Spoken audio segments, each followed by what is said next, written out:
नमस्कार विद्यार्थी मित्रांनो, झोका गे मराठी या पहिल्या मराठी शैक्षणिक ॲपमध्ये मी बाळकृष्ण सर आपल्या सर्वांचं स्वागत करतो. आता आपण पाहणार आहोत 2.6 वर्ल्ड हेरिटेज हा पाठ. प्रथम आपण पाठाचा शीर्षकाचा अर्थ पाहूयात. वर्ल्ड म्हणजे काय? जग. आपण शब्दशः अर्थ घेतो, बरोबर? शब्दशः अर्थ आहे. हेरिटेज म्हणजे काय? वारसा. वर्ल्ड हेरिटेज याचा अर्थ काय? जागतिक वारसा. आता जागतिक वारसा स्थळं जी असतात ते आपल्याला साईट्स ज्या असतात ते माहीत आहेत का? तर सांस्कृतिकदृष्ट्या आणि नैसर्गिकदृष्ट्या जी महत्त्वाची स्थळं असतात तर युनेस्को त्यांना काय करतं की जागतिक वारसा स्थळांच्या यादीमध्ये त्याचा समावेश करून घेतो. आता आपल्याला माहीत आहे अजिंठा वेरुळलेली माहीत आहे, ताजमहल माहीत आहे, बरोबर? त्याचबरोबर साताऱ्यामधील कास्य पठार माहीत आहे. ही स्थळं जी आहेत ती प्रेक्षणीय आहेत, पर्यटकाच्या दृष्टीने अत्यंत अशी मोहनीय आहे. तर आपण या पाठामध्ये काय पाहणार आहोत तर वर्ल्ड हेरिटेज जे आहे, जागतिक वारसा स्थळं जे आहेत त्याच्याबद्दलची माहिती आपल्याला या पाठातून आपण घेणार आहोत. चला तर मित्रांनो, प्रथम आपण काय करूयात की हा पाठ इंग्लिशमध्ये रीड करूयात आणि त्यानंतर आपण त्याचा अर्थ पाहूया. A World Heritage Site is a site determined by the United Nations Educational, Scientific and Cultural Organization (UNESCO) to have significant cultural or natural importance to humanity. As such, the sites are protected and maintained by the International World Heritage Program, which is administered by the UNESCO World Heritage Committee. Because World Heritage Sites are places that are significant culturally and naturally. They vary in type and include forests, lakes, monuments, buildings, and cities. World Heritage Sites can also be a combination of both cultural and natural areas. For example, Mount Hongshan in China is a site with significance to human culture because it played a role in historical Chinese art and literature. The mountain is also significant because of its physical landscape characteristics. History of World Heritage Sites. Although the idea of protecting cultural and natural heritage sites around the world began in the early 20th century, momentum for its actual creation was not until the 1950s. In 1954, Egypt started plans to build the Aswan High Dam to collect and control water from the Nile River. The initial plan for the dam's construction would have flooded the valley containing the Abu Simbel temples and scores of ancient Egyptian artifacts. To protect the temples and artifacts, UNESCO launched an international campaign in 1959 that called for the dismantling and movement of the temples to higher ground. The project cost an estimated $80 million, $40 million of which came from 50 different countries. Because of the project's success, UNESCO and the International Council on Monuments and Sites initiated a draft convention to create an international organization responsible for protecting cultural heritage.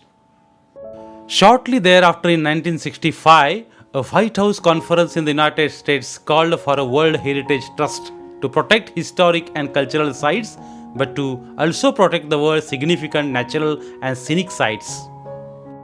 Finally, in 1968, the International Union for Conservation of Nature developed similar goals and presented them at the United Nations Conference on Human Environment in Stockholm, Sweden in 1972. Following the presentation of these goals, the Convention concerning the protection of world cultural and natural heritage was adopted by UNESCO General Conference on November 16, 1972. The World Heritage Committee. Today, the World Heritage Committee is the main group responsible for establishing which sites will be listed as a UNESCO World Heritage Site. The committee meets once a year and consists of representatives from 21 state parties that are elected for 6-year terms by the World Heritage Center's General Assembly. The state parties are then responsible for identifying and nominating new sites within their territory to be considered for inclusion on the World Heritage List. Becoming a World Heritage Site. There are 5 steps in becoming a World Heritage Site. The first of which is for a country or state party to take an inventory of its significant cultural and natural sites. This is called the tentative list, and it is important because nominations to the World Heritage List will not be considered unless the nominated site was first included on the tentative list. Next, countries are then able to select sites from their tentative list to be included on a nomination file. The third step is a review of the nomination file by 2 advisory bodies consisting of the International Council on Monuments and Sites and the World Conservation Union, who then make recommendations to the World Heritage Committee. The World Heritage Committee meets once a year to review these recommendations and decide which sites will be added to the World Heritage List. The final step in becoming a World Heritage Site is determining whether or not a nominated site meets at least one of 10 selection criteria. If the site meets these criteria, it can then be inscribed on the World Heritage List. Once a site goes through this process and is chosen, it remains the property of the country on whose territory it sits, but it is also becomes considered within the international community.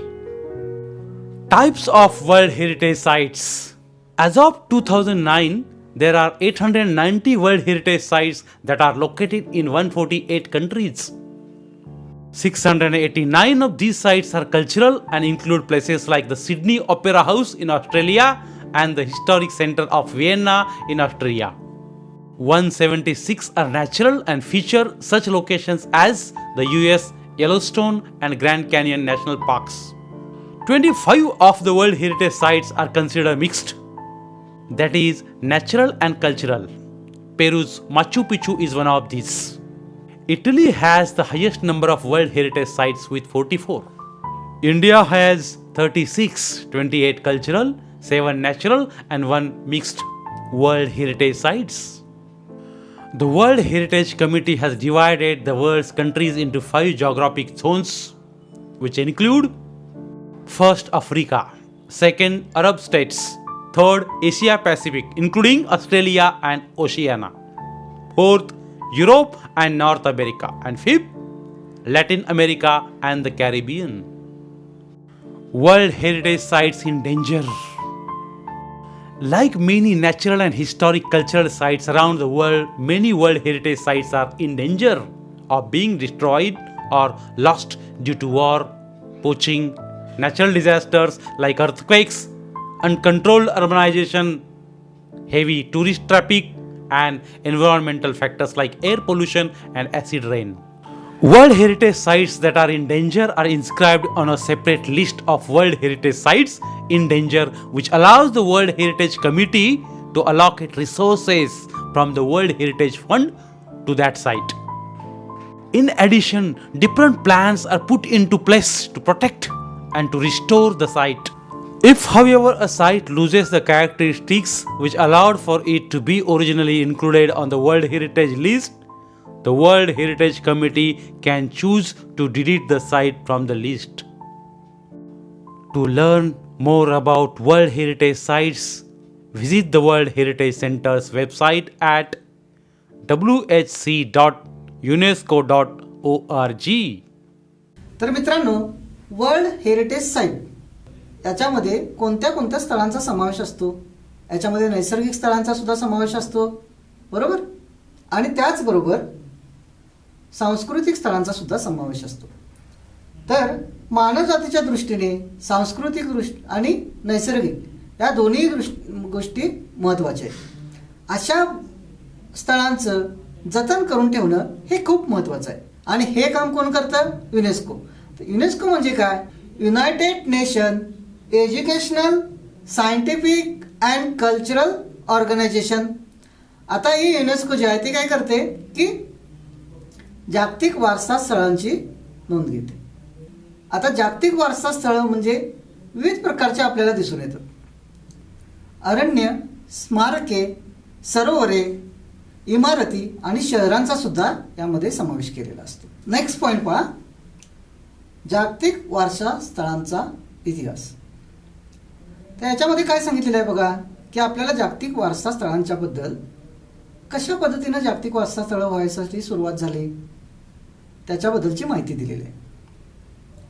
जगातील नैसर्गिक आणि सांस्कृतिक स्थळांचं जतन करावेत किंवा त्यांना त्यांचे संरक्षण करण्याची जी कल्पना आहे ती प्रथमतः 20व्या शतकाच्या सुरुवातीला सुचली.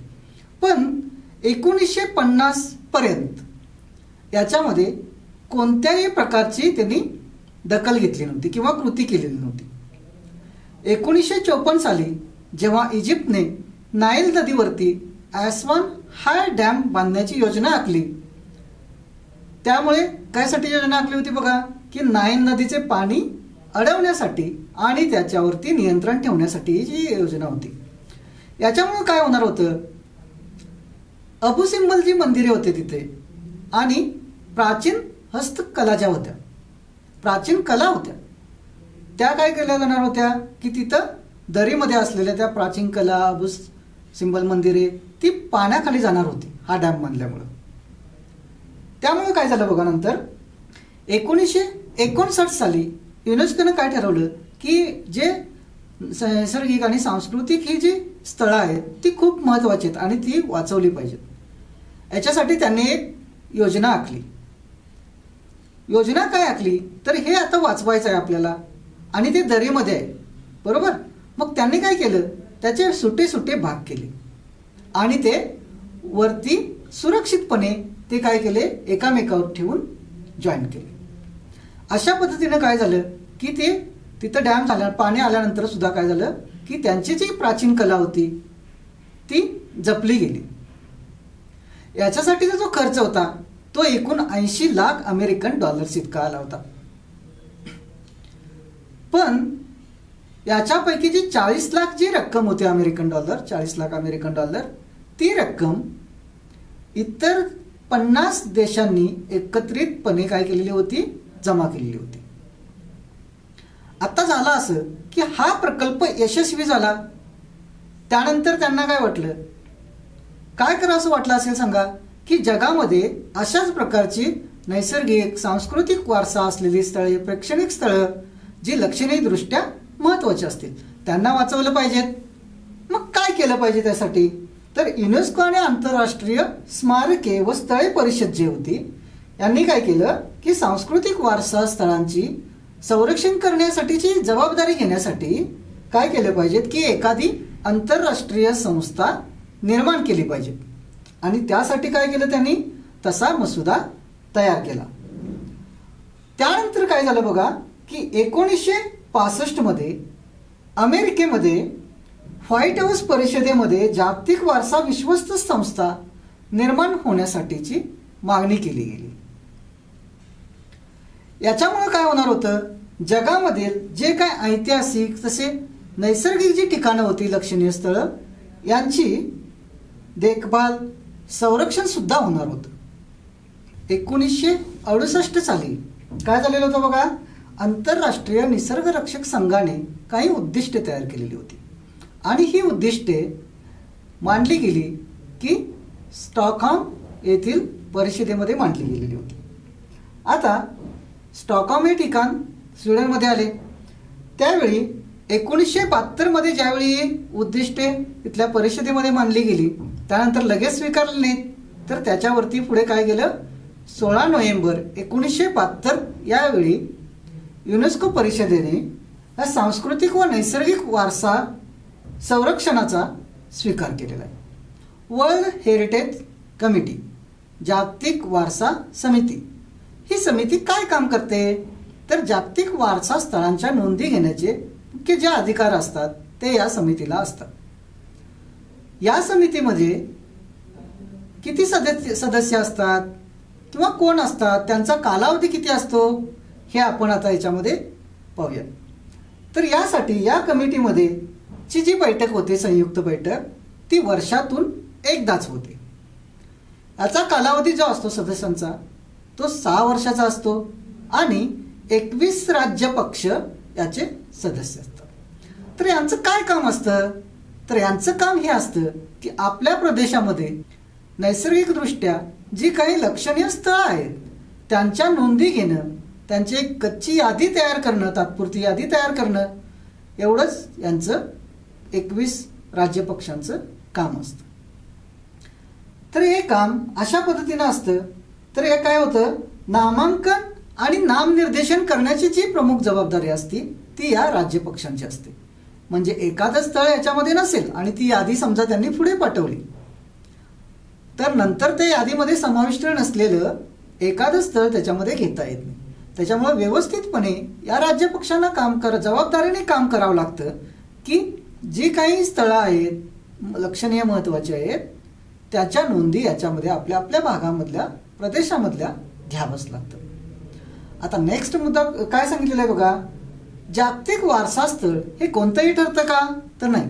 तर जागतिक वारसा स्थळ कसं ठरतं त्याच्यासाठीची सुद्धा एक प्रोसेस आहे. तर ती प्रोसेस आपल्याला आता पाहूया. जागतिक वारसा स्थळ एखादे होण्यासाठी काय काय प्रोसेस असते ते इथं सांगितलेलं आहे. तर याच्यासाठीचे 5 स्टेप्स आपल्याला इथं सांगितलेले आहेत. त्या कोणत्या स्टेप्स आहेत बघा. तर राज्यपक्ष आता आपण पाहिलं की प्रथम एखादी यादी तयार करतात, त्या यादीला तात्पुरती यादी असं म्हणतात.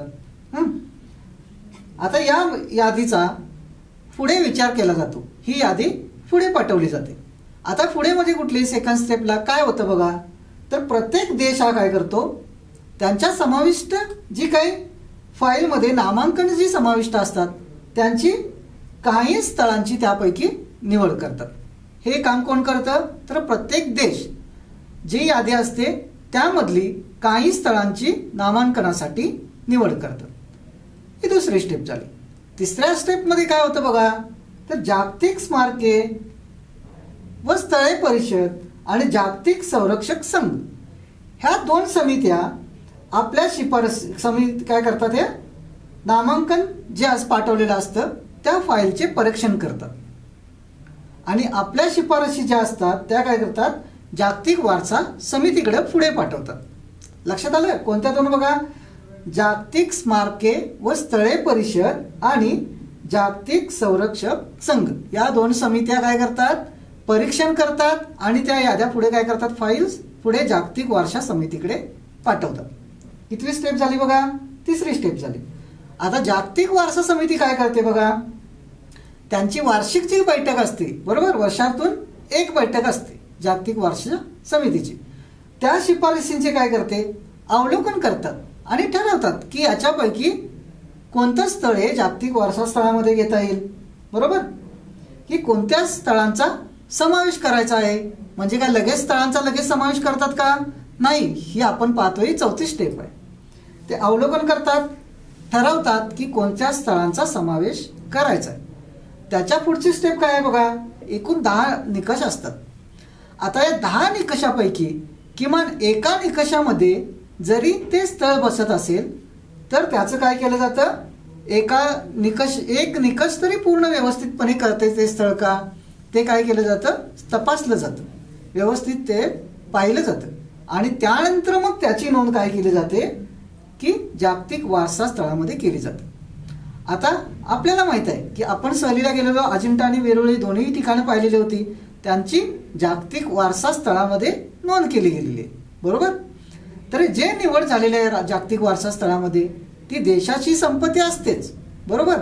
देश त्याच्यामध्ये काय करतो की देशाची मालमत्ता असते, आपल्याला सुद्धा अभिमान वाटतो, त्याचं संरक्षण करण्याची जबाबदारी असते, देखभाल करण्याची जबाबदारी असते, ती युनेस्कोची असते. लक्षात आलं. तर अशा पद्धतीनं ती देशाचीही आपल्या मालमत्ता असते आणि आंतरराष्ट्रीय त्या संबंधित तत्वावरची सुद्धा त्याची मालमत्ताची सांभाळण्याचं, देखभाल करण्याचं काम सुद्धा आंतरराष्ट्रीय स्तरावरून केलं जातं. तर अशा पद्धतीनं आपण हे जागतिक वारसा समिती आणि जागतिक वारसा स्थळ हे कशा पद्धतीनं ठरतं याच्या आपण 5 स्टेप आता बघितल्यात. जागतिक वारसा स्थळांचे प्रकार, टाइप्स ऑफ वर्ल्ड हेरिटेज.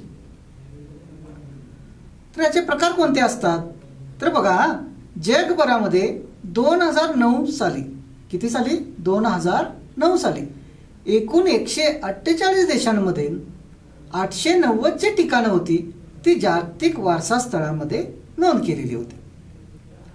याच्यामध्ये आता प्रकार पाडलेले आहेत: सांस्कृतिक, नैसर्गिक आणि संमिश्र. 890 पैकी एकूण 689 जी ठिकाणं होती ती सांस्कृतिक होती.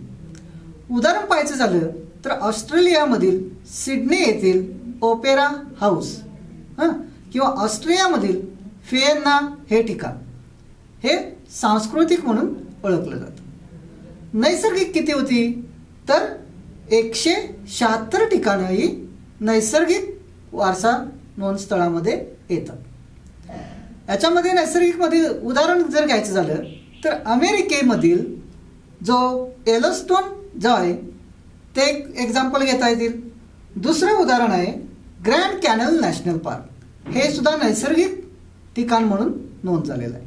आता सांस्कृतिक आणि नैसर्गिक या दोन्ही घटक असलेले जे संमिश्र असेल 25 ठिकाणंही संमिश्र वारसा नोंद स्थळामध्ये येतात.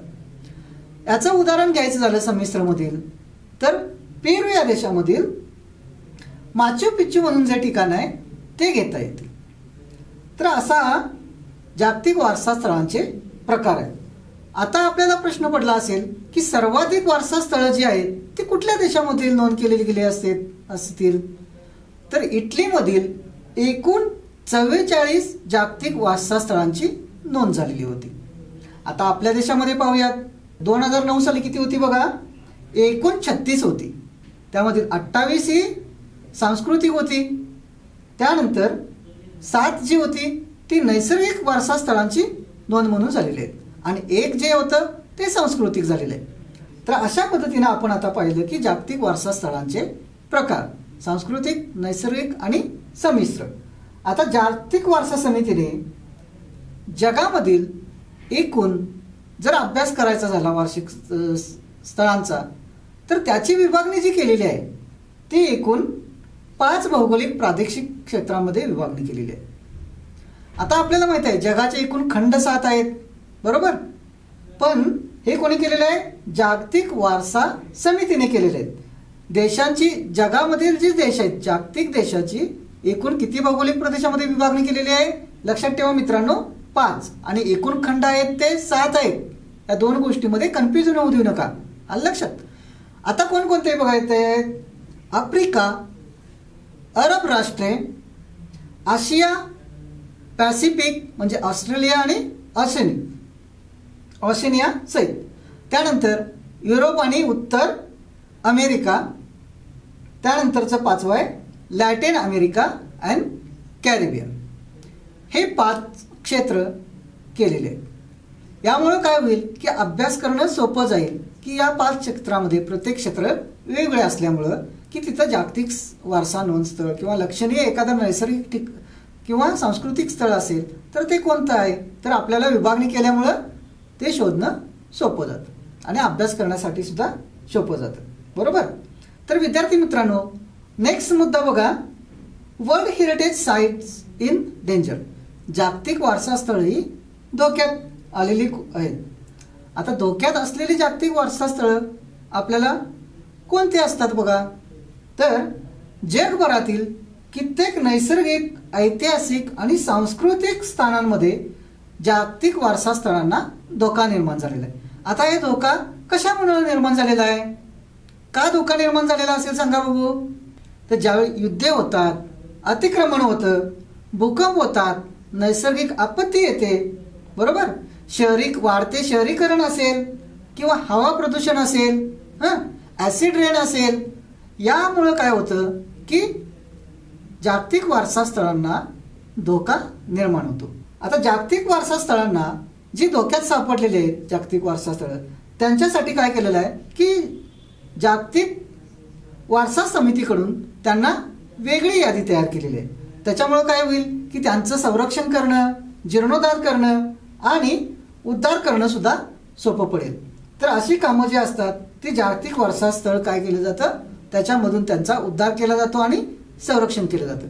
आता समजा एखादे स्थळ असेल, आता एक वैशिष्ट्यामध्ये समजा बसलं, एखादं स्थळ बसत होतं म्हणून केलं, बरोबर, वारसा स्थळामध्ये नोंद केलं गेलं, आणि आता ते स्थळ त्या वैशिष्ट्यामध्ये बसत नसेल तर जागतिक वारसा समितीकडून ते ठिकाण डिलीट सुद्धा करता येतं. हा मुद्दा लक्षात घ्या. आता मला सांगा, जागतिक वारसा दिन म्हणून कोणता दिवस साजरा केला जातो मित्रांनो? माहीत आहे का तुम्हाला? 18 एप्रिल हा दिवस जागतिक वारसा दिन म्हणून साजरा केला जातो. तर आपल्यालाही वाटतं ना की आजची आपल्या देशामध्ये, महाराष्ट्रामध्ये, देशामध्ये अशी कोणकोणती जागतिक वारसा स्थळं असतील, त्याच्याबद्दल तुम्हाला सुद्धा माहिती घ्यावीशी वाटत असेल ना, बरोबर?